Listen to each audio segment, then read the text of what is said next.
ব্যবসা বাণিজ্যের বিশ্লেষণ নিয়ে ডিবিসি নিউজের নিয়মিত আয়োজন ইসলামী ব্যাংক টালি খাতায় স্বাগত জানাচ্ছি আমি হিমাদ্রি রাহা।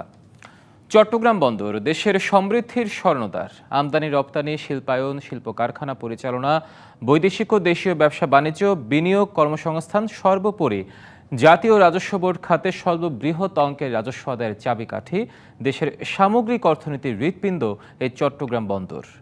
বছর বছর কাজের পরিধি বাড়ছে এই বন্দরের, সক্ষমতা বাড়াতে নেওয়া হয়েছে বেশ কিছু প্রকল্প, কিন্তু দেশের পরিবর্তিত প্রেক্ষাপটে চলমান সেই প্রকল্পের ভবিষ্যৎ কি? এসব নিয়ে আমাদের আজকের আয়োজন। চট্টগ্রাম বন্দরে চলমান প্রকল্প শেষ হবে কি? আলোচনা করতে অনলাইনে যুক্ত থাকবেন চট্টগ্রাম বন্দর মার্চেন্ট শ্রমিক ইউনিয়নের সাবেক সভাপতি মোস্তাক আহমেদ খান। আমরা আলোচনায় ফিরছি, আমরা আলোচনায় যাব, কিন্তু তার আগে আমরা একটা প্রতিবেদন দেখে আসবো এই বন্দরকে নিয়ে। বে টার্মিনাল, মাতারবাড়ি গভীর সমুদ্র বন্দর ও লালদিয়া চর টার্মিনাল, এই তিনটি মেগা প্রকল্প নিয়ে গেল এক দশক ধরে চলছে নানা ধাপের কাজ। বে টার্মিনাল প্রকল্পের মহাপরিকল্পনা তৈরি হয়েছে চলতি বছরের শুরুতে। এতে $650 কোটি ঋণ দিচ্ছে বিশ্বব্যাংক। এই টার্মিনাল ঘিরে $800 কোটি বিদেশি বিনিয়োগের কথা জানিয়েছে বন্দর কর্তৃপক্ষ। মাতারবাড়িতে প্রায় 18,000 কোটি টাকার গভীর সমুদ্র বন্দরের চ্যানেল উদ্বোধন হয়েছে গত বছরের নভেম্বরে। 2026 সালের ডিসেম্বরে শেষ হবে এই প্রকল্পের কাজ। এতে 12,892 কোটি টাকা ঋণ দিয়েছে জাপান।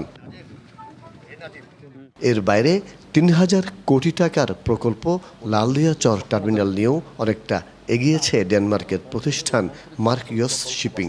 নতুন পরিস্থিতিতে এসব প্রকল্প নিয়ে চলছে নানা জল্পনা কল্পনা। আর যে সকল বৈদেশিক বিনিয়োগ আসার ব্যাপারে আমাদের যে সরকারি পর্যায়ে G2G কিংবা PPP অথরিটির মাধ্যমে যেগুলো কথাবার্তা হচ্ছে, সেগুলো সরকারি সিদ্ধান্ত যেভাবে আসবে সেভাবে চট্টগ্রাম বন্দর কর্তৃপক্ষ তা বাস্তবায়ন করবে। তবে এখনও পর্যন্ত আমাদের বন্দরের আভ্যন্তরীণ যে প্রজেক্টগুলো নেওয়া আছে সেগুলো সুচারুভাবে চলছে প্রজেক্টের কার্যক্রম। বিদেশি বিনিয়োগ, ঋণ ও অর্থনৈতিক গুরুত্ব বিবেচনা করে প্রকল্পগুলোর কাজ এগিয়ে নেওয়ার পরামর্শ ব্যবসায়ীদের। অনেক প্রকল্পে বেশ বড় ধরনের দুর্নীতি হয়েছে, সেই দুর্নীতিগুলোকে বন্ধ করতে হবে এবং এমনভাবে প্রকল্পগুলিকে সিলেক্ট করতে হবে এবং এমনভাবে সম্পন্ন করতে হবে যে প্রকল্পগুলির মাধ্যমে বন্দরের যে কার্যক্রম সেটা যেন আরও বেগবান হয় এবং বাংলাদেশের অর্থনৈতিক কার্যক্রমকে যেন আরও ত্বরান্বিত করা যায়। চট্টগ্রাম বন্দরে প্রতি বছর আমদানি রপ্তানি পণ্যের কন্টেইনার হ্যান্ডলিং হচ্ছে 30 লাখ TEU। আগামী 7 বছরের মধ্যে এই সক্ষমতা 1 কোটি একক ও 2041 সালের মধ্যে 1.5 কোটি একক করতে চাই বন্দর কর্তৃপক্ষ। মাসুদুল হক, ডিবিসি নিউজ, চট্টগ্রাম। আমরা আলোচনায় ফিরছি। মোস্তাক আহমেদ খান, আপনাকে স্বাগত আমাদের ইসলামী ব্যাংক টালি খাতায়। আপনি শুনতে পাচ্ছেন আমাকে? জি, আপনার ডিবিসি নিউজকে, আপনার মাধ্যমে আমি ডিবিসি নিউজকে ধন্যবাদ জানাচ্ছি আন্তরিকভাবে। প্রতিবেদনে যেমনটি দেখছিলেন, সরাসরি আলোচনায় চলে যায়। প্রতিবেদনে যেমনটি দেখছিলেন যে প্রকল্পগুলো নেওয়া হয়েছে বন্দরের গতিশীল আনানোর জন্য, সেই বন্দরের প্রকল্পগুলোতে অতীতেও যেরকম দুর্নীতি হয়েছে, অদূর ভবিষ্যতে সেই প্রকল্পগুলোর এখন যে ধোঁয়াশা রয়েছে, সামগ্রিক দিক বিবেচনা করে আসলে প্রকল্পগুলো, আপনি দীর্ঘদিন বন্দরের সাথে সংশ্লিষ্ট আছেন, শ্রমিক নেতা হিসেবেও কাজ করেছেন, আপনার পর্যবেক্ষণটা জানতে চাই। যেটা হচ্ছে আপনার যে প্রকল্পগুলো নেওয়া হয়েছে, এই প্রকল্পগুলো খুব ধীর গতিতে চলছে। এগুলো যদি বাস্তবায়ন হতো তাহলে আসলে আমাদের বন্দর এবং সারা বাংলাদেশ অনেক উপকৃত হতো। বিশেষ করে বে টার্মিনাল, লালদিয়া চরে যেটা এই টার্মিনাল করার কথা, সেটা আরো বিভিন্ন প্রকল্প যেগুলো নিয়েছেন, এইদিকে মন না দিয়ে আসলে যেটা চট্টগ্রাম বন্দর, যেটা আপনার এই সুযোগ সুবিধা আছে, প্রাকৃতিক ভাবে আমাদের যে বন্দর, এই যে একটা কর্ণফুলী নদী, এটা কিন্তু বিশ্বের মধ্যে আরেকটি জায়গায় হয়তো কোথাও আছে, কিন্তু এই সুযোগ সুবিধা বাংলাদেশের আর কোথাও নেই। এই প্রকল্পগুলো যেগুলো হাতে নিয়েছে, এগুলো না করে আরো বিভিন্ন দিকে এই প্রকল্প হাতে নিয়ে বন্দর করতে গিয়ে এগুলো আমি মনে করি অর্থের অপচয় হয়েছে। বন্দর আরো প্রয়োজন আছে, কিন্তু চট্টগ্রাম বন্দরের সাথে কোনো বন্দরের সাথে তুলনা করা যাবে না। কারণ চট্টগ্রাম বন্দর অত্যন্ত গুরুত্বপূর্ণ, অত্যন্ত প্রাচীন একটা বন্দর। এই বে টার্মিনালটা হলে সাগরের পাশে আমাদের এই বড় বড় যে শিপগুলা, যে বড় শিপ, এগুলো যদি ওইখানে যদি আসতো, তাহলে আমাদের অনেক ব্যবসায়ীদের অনেক অর্থ অপচয় থেকে তারা বেঁচে যেতেন। বিশেষ করে যে এখন আউটারে মাল খালাস করতে গিয়ে অনেক রকমের দুর্ঘটনারও শিকার হতে হয়, আর ভোরি আবহাওয়ার সময় সেখানে কোনো কাজকর্ম চলে না, বন্ধ থাকে। এগুলার থেকে আমরা রেহাই পেতাম, কিন্তু এগুলা কেন জানি ধীরগতি করেছেন, আমরা সেটা বুঝতে পারছি না। বাংলাদেশের যতগুলাই, আমি শুধু চট্টগ্রাম বন্দর না, আমি সারা বাংলাদেশের কথা বলবো, যতগুলো মেগা প্রকল্প নিয়েছে প্রত্যেকটা মেগা প্রকল্পে মেগা দুর্নীতি হয়েছে। আপনার এটাতে কি কারণে তারা কাজ বন্ধ রেখেছে বা কি কারণে করে নাই সেটা আমাদের বোধগম্য নয়। কিন্তু আপনি দেখবেন যেগুলো হয়েছে সেখানেও আপনার অনেক অনিয়মের কথা আমরা শুনতে পাই, অনেক অনিয়ম হয়েছে। এবং হওয়ার পরও, বন্দরের অর্থায়ন দিয়ে করার পরও, কিছুদিন আগে আপনি দেখবেন ফিস আমাদের যেটা এই টার্মিনাল করা হয়েছে, সেটা আমাদের এই যে বাংলাদেশের মহা দুর্নীতিবাজ সালমান এফ রহমানের মধ্যস্থতায় একটি দেশকে বিনা টেন্ডারে দিয়ে দেওয়া হয়েছে পিসিটিটা। তাইলে এখানেও অনিয়মের, তারা যেখানেই আপনার দেখবেন, এটা তো একটা টেন্ডার হতে পারতো। বিভিন্ন দেশ যদি আমরা যদি এটা যদি দিতে হয়, অন্যান্য বিভিন্ন দেশ এখানে টেন্ডারে অংশ নিতেন, অংশ নেওয়ার পরে বন্দর যেটাতে লাভবান হতেন সেই দেশটাকে দেওয়া হইতো, বা দেশীয় অনেক কোম্পানি আছে যারা সক্ষমতা রাখে এইসব কাজগুলো করার জন্য। তাহলে আমি বুঝলাম না সেটা এই একজন এই উপদেষ্টার মধ্যস্থতায় একটি দেশকে কেন দেওয়া হয়েছে, এটা আমরা প্রথমে। কিন্তু জাতি এই মুহূর্তে জানতে চাই এগুলো কেন করা হয়েছে। এই সম্বন্ধে আমার মনে হয় একটি স্বচ্ছ তদন্ত কমিটি গঠনের মাধ্যমে আমরা যদি ভালোভাবে যাচাই বাছাই করে, যদি এখানে যদি কোনো অনিয়ম থাকে সেটা ক্যান্সেল আন্তর্জাতিক টেন্ডারের মাধ্যমে, আমার মনে হয় এটা দিলে বন্দর এবং বাংলাদেশ উপকৃত হবে। এখন আপনার যেটা হচ্ছে, এই দেখেন চট্টগ্রাম বন্দরে সাইড পাওয়ার টেক নামের একটি প্রতিষ্ঠান দীর্ঘদিন ওয়ান ইলেভেনের পরপরই হঠাৎ করে এর কাজে এসে চট্টগ্রাম বন্দরটাকে যেভাবে গ্রাস করে এককভাবে আজকে পর্যন্ত তারা করে যাচ্ছে। আপনার এই যে এনসিটি যে ইয়ারটা বিনা টেন্ডারে, সিসিটি নাম কবাস্তে একটা এই টেন্ডার করে তারা কাজ করতেছে, কিন্তু এনসিটিতে এই আজকে 12-13 বছরের মধ্যে কোনো ধরনের কোনো টেন্ডার হয় নাই, টেন্ডার ছাড়া সাইড পাওয়ার টেক কাজ করে যাচ্ছে। এইসব বিষয়গুলোকে নিয়ে আমি মনে করি একটি তদন্ত কমিটি গঠন করার মাধ্যমে 1/11-এর এই যে মঈনুদ্দিন ফখরুদ্দিনের দ্বারা যে কোম্পানির সৃষ্টি, সেই কোম্পানি কিভাবে এখন আপনার এখানে থাকবে তাদের ব্যাপারে আমার মনে হয় তদন্ত হওয়া উচিত। তারা এই পর্যন্ত কত দুর্নীতি করেছে, কিভাবে চট্টগ্রাম বন্দরকে লুটুপুটে খেয়েছে। আর আপনারা দেখবেন এই যে আওয়ামী লীগ সরকার বিশেষ করে 2008 সালে ক্ষমতায় আসার পরে চট্টগ্রাম বন্দর একটি চক্রের হাতে জিম্মি হয়ে গেছে। এই জিম্মি দশার থেকে চট্টগ্রাম বন্দরকে আপনার উদ্ধার করতে হবে। কারণ মুষ্টিময়, আপনার যদিও 56টি স্টিবিটারিং অপারেটর বা বাথ অপারেটর লাইসেন্স আছে, কিন্তু সেখানে 56টিকে কাজ করতে দেওয়া হয় নাই। মুষ্টিময় 8-10টা লাইসেন্স আজকে 15 বছর ধরে একসেটি এভাবে কাজ করে যাচ্ছে। তারা বিভিন্ন উপায়ে মানে তারাই কাজগুলো পায়।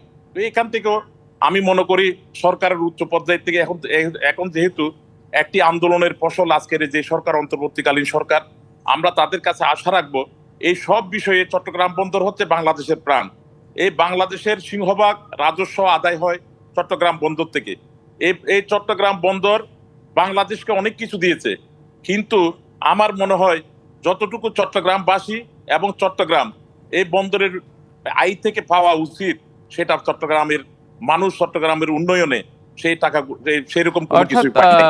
যেটা হচ্ছে শুধু প্রকল্প ভিত্তিক উন্নয়নে নয়, যেসব চলমান কাজগুলো আছে সেখানেও বিভিন্ন খাতে অনিয়ম দুর্নীতির কারণে হয়তো সেখানকার উন্নয়নটা বাধাগ্রস্ত হয়েছে, যেটা সুফল হয়তো চট্টগ্রামবাসী এখন পর্যন্ত পায়নি। আপনি থাকুন আমাদের সাথে, আমরা একটা বিরতিতে যাচ্ছি, বিরতি পরে এসে আপনার সাথে আমরা আবারও আলোচনায় ফিরবো। দর্শক, বিরতি নিচ্ছি। ব্যবসা বাণিজ্য বিশ্লেষণ নিয়ে ডিবিসি নিউজের নিয়মিত আয়োজন ইসলামী ব্যাংক টালি খাতা, সঙ্গে থাকুন। আবারও স্বাগত জানাচ্ছি ব্যবসা বাণিজ্যের বিশ্লেষণ নিয়ে ডিবিসি নিউজের নিয়মিত আয়োজন ইসলামী ব্যাংক টালি খাতায়। আজকের আলোচনার বিষয়ে চট্টগ্রাম বন্দরের চলমান প্রকল্প শেষ হবে কি। আমরা আবারও ফিরছি আলোচনায়। মোস্তাক আহমেদ খান, আপনার কাছে বিরতির আগে আপনি যেমনটি বলছিলেন বে টার্মিনাল নিয়ে কথা বলছিলেন, লালদিয়া চর নিয়ে কথা বলছিলেন। এই যে বে টার্মিনাল প্রকল্প, যেটি হলে হয়তো বন্দরের চেহারাটাই পাল্টে যাবে, আমূল পরিবর্তন হবে। আপনি যেটি বললেন যে গভীর সমুদ্র থেকেই তখন মানে জাহাজগুলো সেখানে সরাসরি তীরে ভিড়তে পারবে। এই প্রকল্পটা আসলে হবে করেও এখন পর্যন্ত সেটি আলোর মুখ দেখেনি। আরেকটি বিষয়, লালদিয়ার চরের কথা যেটি বলেছেন, সেটি অধিগ্রহণ করার পর আমরা গণমাধ্যমে প্রতিবেদনে দেখলাম সেখানে 78 একর জমি অলরেডি আবার বেদখল হওয়ার পায়তারায় রয়েছে। এই বিষয়টা আসলে মানে কেন? আসলে এটা আমার যেটা মনে হয়, বিশেষ করে বে টার্মিনালের ব্যাপারে যদি আমি বলতে যাই, আমার অভিজ্ঞতার থেকে বলি, আমাদের দেশ নিয়ে আমি যেহেতু চট্টগ্রাম বন্দরে 96 থেকে 2007 পর্যন্ত পরপর 4 বার সরাসরি নির্বাচিত, আমি সেখানে 4 বার নির্বাচিত প্রতিনিধি সভাপতির দায়িত্ব পালন করেছি। আপনি এই অভিজ্ঞতার থেকে আমি বলতে চাই, চট্টগ্রাম বন্দর নিয়ে আন্তর্জাতিক চক্রান্ত সবসময় ছিল, আছে, এটা ভবিষ্যতে থাকবে। এটাকে ওভারকাম করে আমাদেরকে কাজ করে যেতে হবে। যেহেতু আমার মনে হয় বে টার্মিনালটা করার আসল কাজটা হচ্ছে মাদার ভেসেল যে সমস্ত জাহাজগুলো, সেই মাদার ভেসেল জাহাজগুলোকে এখানে তীরে এনে এখানে ডেলিভারি করা বা এখান থেকে খালাস করা, লোড করা, আনলোড করা, এটার জন্য আমার মনে হয় এখানে অন্য কোনো বিষয় আছে, যার কারণে এটা দীর্ঘতিতে চলছে। আর এই পর্যন্ত যেটুকু কাজ হয়েছে, বালি ভরার কাজ হয়েছে, বা আর কাজ এগুই নেই। আর সামনেও যেটা হবে এবং যা হয়েছে সবকিছু নিয়ে আমার মনে হয় একটা তদন্ত কমিটি গঠন করে আগামীতে যাতে এই প্রকল্প দ্রুত করা হয়, এবং দ্রুত করতে গিয়ে সরকারকে একটা জিনিসই খেয়াল রাখতে হবে, যাতে এখানে কোনো রকমের দুর্নীতি না হয়। দুর্নীতি যদি না হয়, যেহেতু এটা সাগরের পাশে, এটা টেকসই একটি মজবুত একটি জিনিস এখানে গড়ে তুলতে হবে। কারণ আমাদের দেশে প্রাকৃতিক দুর্যোগ আছে, এটাকে মাথায় রাখতে হবে। এটা হলে আমি মনে করি বাংলাদেশের চেহারা পাল্টে যাবে। আমাদের এই যে উন্নয়নের, মনে করেন আপনার যে এটা যদি হয়, তাইলে আমাদের বাংলাদেশের যেই অর্থ এই বে টার্মিনাল থেকে আসবে, এটা দিয়ে বাংলাদেশ অনেক কিছু ওভারকাম করতে পারবে বলে আমি দৃঢ়ভাবে বিশ্বাস করি। এবং লালদিয়া চরের যে বিষয়টা, দীর্ঘদিন সেখানে অবৈধ দখলদারিত্ব ছিল, সেটা চট্টগ্রাম বন্দর অনেক কষ্টের বিনিময়ে সেই অবৈধ দখলদারিত্বের থেকে উদ্ধার করেছে। এখন এখানে যদি সহসা যদি এই আপনার প্রকল্পের কাজ যদি শুরু করা না যায়, এই জায়গা যদি আবার মানে বেদখল হয়ে যায়, এটা কিন্তু উদ্ধার করা অনেক কষ্টকর হবে বলে আমি মনে করি। তাই এখানেও করতে হবে, আমাদের কাজ তাড়াতাড়ি শুরু করতে হবে। এবং এই যে পিসিটির কথা আমি বলেছি, আবারও বলতেছি এই কারণে, কারণ দেশের স্বার্থ যে দেশে হোক, আমাদের বিদেশি অনেক বন্ধু আছে, আমাদেরকে অনেক সাহায্য সহযোগিতা করে, কিন্তু আমরা আমাদের দেশের স্বার্থ জলাঞ্জলি দিয়ে কাউকে পুরস্কৃত করার মতো কোনো সুযোগ নেই। আমি মনে করি আমাদের দেশের স্বার্থ দেখে আমরা তারপরে বিদেশিদেরকে আমরা সহযোগিতা করতে পারবো। তাই পিসিটির বিষয়েও আমাদের একটা অত্যন্ত বন্ধু রাষ্ট্রকে দেওয়া হয়েছে। আমার মনে হয় এটার ব্যাপারে একটু আমাদের সরকার যদি এটার দিকে দৃষ্টি দেয়, এটা কিভাবে হয়েছে, যেহেতু সালমানের প্রমাণ বেশি তৎপর ছিল এটাতে, আর এই লোকটার ব্যাপারে এই দেশের।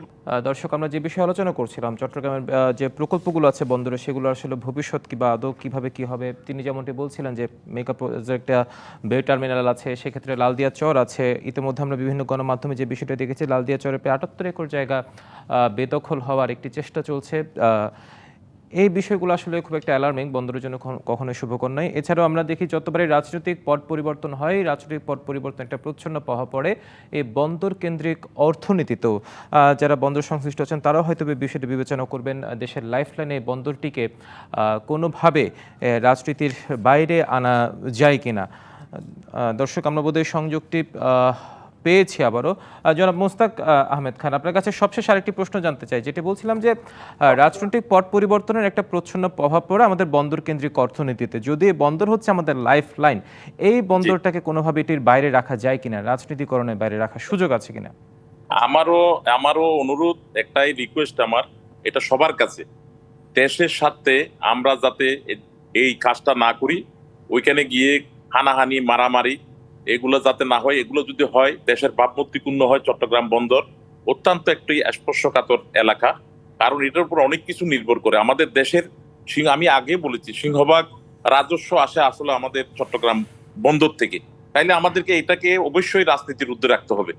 আমি কে বা কারা বলবো না, এই যে 5 তারিখের পট পরিবর্তনের পরে চট্টগ্রাম বন্দরে এলাকায় কিছু বিশৃঙ্খলা হয়েছে, বিভিন্ন রকমের লোকজন গিয়েছেন। আমার মনে হয় না সেটা কোনো দলের লোকজন এই পর্যন্ত কোনো জায়গায় দখলদারিত্ব করেছে বা এই কোন রকমের দেশের উন্নয়নের স্বার্থে, বন্দর উন্নয়নের স্বার্থে, সামগ্রিক স্বার্থ বিবেচনা করে এই জায়গাটাকে অন্ততপক্ষে রাজনীতির ঊর্ধ্বে রাখা উচিত। কারণ ওইখানে যদি কাজকর্মের যদি এই ব্যাঘাত ঘটে, তাহলে সারা বাংলাদেশ আঘাতপ্রাপ্ত হবে, সারা বাংলাদেশ তার নিশ্চয়ই, উন্নয়নের দিকে আপনাকে অসংখ্য ধন্যবাদ জনাব মুস্তাক আহমেদ খান আজকে আমাদের টালিখাতে এসে আপনার সময় দেওয়ার জন্য।